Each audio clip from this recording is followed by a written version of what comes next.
RRB, l'invité du matin. Bonjour Sylvain Raffarin-Artigue. Bonjour. Vous êtes le directeur de la communication de l'UNC. Vous êtes là pour nous parler de ce salon de l'étudiant qui commence aujourd'hui sur le campus de Nouville. Alors même si c'est entre guillemets dans vos murs, c'est pas les portes ouvertes de l'UNC, c'est bien un salon de l'étudiant très complet qui attend tout le monde ce week-end.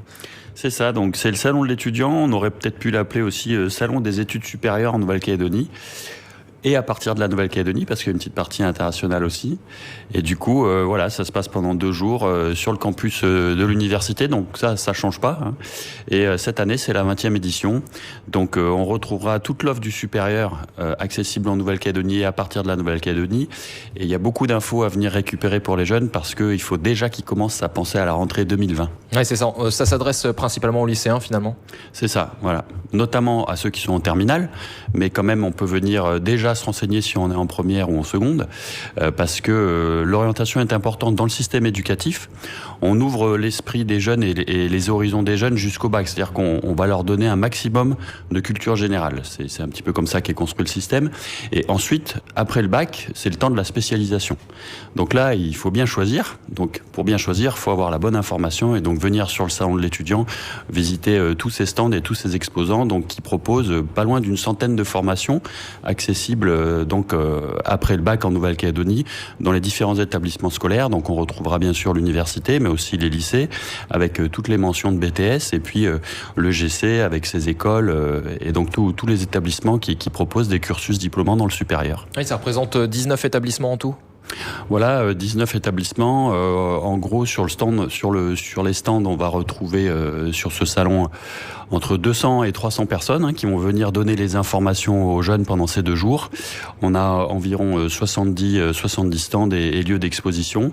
Donc c'est organisé en village et avec un lieu de conférence aussi. Donc on pourra aussi en parler. Ouais. Justement, on va détailler un petit peu tous ces villages. Le village formation, c'est celui où en gros on va retrouver les établissements qui vont proposer les différents cursus. Ça, c'est évidemment très intéressant et très important au cœur de ce salon de l'étudiant.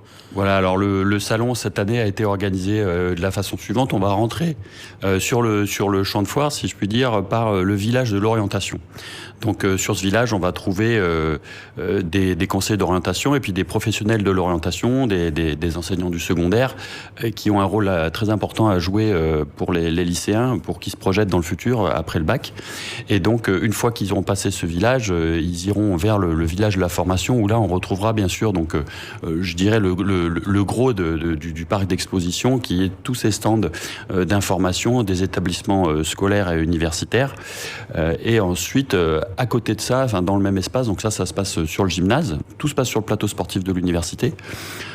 Donc là, le village des formations, c'est dans le gymnase. Et dans le gymnase, on trouve aussi le village vie étudiante, où là, on aura les institutions qui présentent tous les dispositifs d'accompagnement des étudiants, donc notamment les bourses, la mobilité étudiante, tous les systèmes d'aide qui existent de la part des institutions, notamment la province sud, le gouvernement, passeport mobilité, etc., qui seront là pour présenter donc ces dispositifs d'accompagnement aux étudiants. Ensuite, on a un village des mobilités et de l'international. Donc là, c'est pour les jeunes qui veulent faire des études dans des universités à l'étranger. On retrouvera notamment les universités australiennes et néo-zélandaises, et puis les consulats et des agences locales qui sont spécialisées donc dans les études à l'étranger. Et puis on aura un village associatif, donc où on retrouvera des animations de prévention et de sensibilisation pour les jeunes. Et enfin, à côté de ça, on a un espace conférence où on a, comme on dit, vraiment des mini-conférences. On est sur un format de 20 minutes au total, 10 minutes de présentation, 10 minutes d'échange. Et donc, c'est rythmé au cours des 2 jours sur tout un tas de sujets, mais notamment sur les sujets d'articulation entre formation et métier. C'est-à-dire, avec telle formation, quel métier je peux faire. Donc, concrètement, on va pas voir des profs dans ces conférences, on va voir surtout des gens du monde de l'entreprise, etc., des professionnels. Ouais, c'est ça, surtout des professionnels. Oui, on va avoir des gens qui vont venir présenter, par exemple, les métiers du numérique, les métiers de la banque, les métiers de la défense. Et puis par exemple, comme ça on peut toucher du doigt, c'est concret en fait. Oui, voilà, en fait comme ça on peut un petit peu faire l'articulation, la liaison entre une formation et un métier ensuite. Ouais, c'est la finalité. C'est ça. Et on commence ce parcours, ce que vous disiez, c'est que c'est intéressant, c'est qu'on commence par ce village orientation. Parce que souvent les lycéens, parfois, sont un peu perdus. Certains ont des vraies vocations, mais d'autres sont totalement perdus. Qu'est-ce que je vais faire l'année prochaine? Alors, si on voit 80 formations, 19 établissements, forcément on est perdu, on ne sait plus où aller. Comment ça se passe l'orientation? Comment on conseille un jeune? Parce que c'est sa vie qui se détermine finalement. Oui, c'est assez compliqué parce que en plus on leur demande de se déterminer assez tôt. Cette année, il faut savoir qu'il y a 3 réformes en fait qui se déroulent sur à peu près 2 années scolaires entre l'année dernière et cette année. Il y a 3 réformes. Il y a l'apparition de Parcoursup, qui est en fait la plateforme par laquelle on rentre dans l'enseignement supérieur. Il y a ensuite la réforme du bac, dont on a parlé pas mal et qui est quand même un bouleversement pour les jeunes aussi. Et il y a la réforme des licences, qui change de rythme, donc qui se font plus sur 3 ans, mais soit sur 2 ans et demi, soit sur 3 ans et demi. Et donc toutes ces informations, c'est important de bien les collecter, de bien les emmagasiner, si je puis dire, pour ensuite réfléchir, comme on disait, à son orientation future. Parce que la rentrée va arriver vite, c'est en février 2020.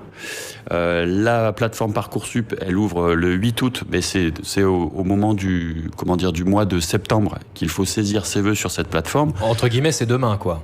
Et oui, c'est bientôt. Donc du coup, les jeunes, il faut vraiment venir sur le salon pour qu'ils récupèrent bien l'information, qu'ils puissent ensuite un petit peu digérer tout ça, en parler autour d'eux et avec leur famille, parce que c'est important d'être conseillé et d'avoir un peu des retours d'expérience. Les jeunes, ils savent pas, évidemment, par définition, ils n'ont pas encore connu ça.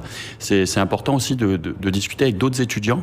Et il y en aura sur le salon qui peuvent leur dire, voilà, quelle a été mon expérience et qu'est-ce que je vous conseille. Mais c'est vrai que l'orientation, c'est vraiment primordial pour une bonne réussite dans le supérieur. On se base sur quoi pour conseiller un jeune? Sur son savoir-faire, sur ses notes qu'il a au lycée, ou sur son savoir-être, sur ses qualités personnelles? Il y a pas mal de critères, mais il y a 2 types, il y a 2 grands types peut-être de critères. Il y a d'abord peut-être entre guillemets le profilage du jeune, c'est-à-dire quel est son profil type. Tout à l'heure, je disais que jusqu'au bac, on essaie de donner un maximum de culture générale, donc d'ouvrir le champ des possibles pour les jeunes. Et puis ensuite, après le bac, c'est le temps de la spécialisation. Mais encore, faut-il savoir dans quelle voie on veut se spécialiser. Et des fois, c'est compliqué parce que choisir, c'est renoncer. Donc il y a des jeunes qui sont pas tout à fait profilés entre guillemets quand ils arrivent au bac, ils sont forts dans plein de matières et ils veulent pas forcément en abandonner. Donc après, c'est peut-être un petit feeling perso, parce que quand on se lance dans une orientation et dans un cursus d'études, surtout si ce sont des études longues, il faut quand même faire quelque chose qui nous intéresse et pas faire un choix par défaut. Donc après, je dirais la dernière variable d'ajustement, ça va être le choix et la sensibilité du jeune, dans quel secteur il veut s'épanouir, dans quel secteur il veut s'éclater, entre guillemets, parce que ça va être son futur métier. Et ça, il est le seul à avoir les réponses. Oui, mais il y a beaucoup de gens pour l'aider aussi à y voir plus clair. Et on les retrouvera évidemment sur ce salon de l'étudiant. On va rappeler quand même les infos pratiques. Si on veut venir, comment ça se passe? Alors, si on veut venir, moi je conseille de se garer plutôt vers le théâtre de Lille. Pour accéder par le plateau sportif de l'université via la maison de l'étudiant. On peut se garer également sur le parking du 1881 pour rentrer par l'université et monter ensuite vers le... Ça fait un peu de sport. Voilà, vers le plateau plateau sportif.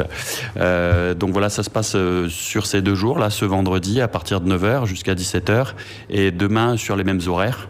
Et donc voilà, il y aura toute l'info disponible pour faire un bon choix dans l'optique de la rentrée 2020. Donc c'est ouvert à tous, c'est gratuit? Bien sûr, c'est gratuit et c'est ouvert à tous. Qu'on soit lycéen ou qu'on soit en reprise d'études, c'est aussi un profil peut-être qui se présente. Voilà. Qu'on soit intéressé par tout ce qui est études supérieures en Nouvelle-Calédonie ou à l'extérieur, il faut venir sur le salon pour avoir une bonne information. Vous attendez combien de personnes sur ces 2 jours? On attend environ entre 8 et 12 000 personnes à peu près. Ce qui est une très belle affluence, principalement province-sud, je suppose, parce que c'est vrai que dans le Nord et dans les îles, on a déjà des mini-salons de l'étudiant. Oui, il y a déjà le SOFIP et le SOEFIP dans le Nord et les îles, mais il y a quand même pas mal de jeunes du Nord et des îles qui étudient sur le Grand Nouméa, donc on les attend aussi, et donc voilà, ça va être une belle affluence. Et puis j'espère que le temps sera avec nous, mais c'est vrai que c'est toujours un bon moment et un moment assez, assez déterminant. Pour les jeunes, parce que là, maintenant, comme on disait, la rentrée approche à grands pas, il va bientôt falloir faire ses choix, et donc c'est le moment d'avoir vraiment une bonne information pour bien se déterminer. Ouais, ça va peut-être leur mettre un petit peu la pression, mais bon, en tout cas, ils auront les réponses à leurs questions sur le salon de l'étudiant, qui ouvre ses portes aujourd'hui sur le campus de Nouville. Merci Sylvian Raffarin-Artic d'avoir été notre invité ce matin.